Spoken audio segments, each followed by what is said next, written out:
Hey guys, welcome to my channel. Today I'm going to prepare spaghetti pasta. This is my breakfast, and for that let's start. So I have boiled some water, and in this boiled water I'm going to put the spaghetti pasta. And the spaghetti pasta packet has some instruction.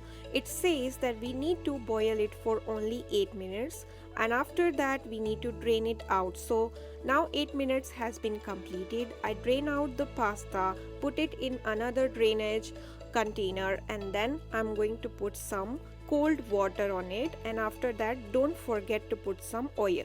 So this is the time to cut vegetables. I have chosen some green pepper. I'm going to chop this green pepper very fine, because if it is a big piece and coming in my mouth when I'm going to eat the pasta, I don't like that big pieces. So it is better for me that I chop the green pepper fine, and later on I choose some red pepper as well. This is the red pepper, and I'm going to chop it as similar like the green pepper. So for this, I mean, if you're choosing several colors of vegetable, like I have chosen this green pepper and red pepper, and later on I'm going to cut some onion, and I have some carrot also. A small piece of tomato is also good for this pasta, so don't forget to add some colorful vegetable when you are going to cook pasta. So it's time to cut the onion, and I'm going to chop it fine because I like fine chopped vegetables when I'm eating pasta.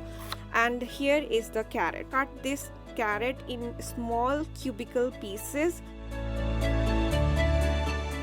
Now the pan is ready, and I'm going to put some chili and garlic. After that I'm going to add these vegetables.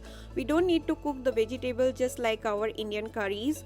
Don't do that. Just cook these vegetables so that they are still crispy. Add some black salt, and after that don't forget to stir the vegetable when it is cooking.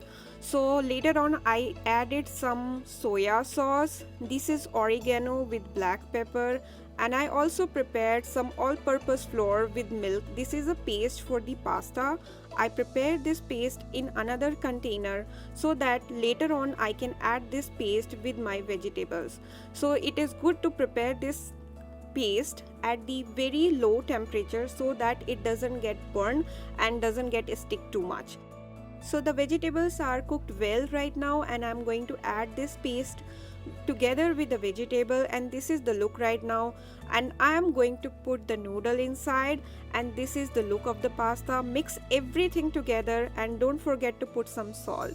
Thank you for watching. Bye bye. Take care.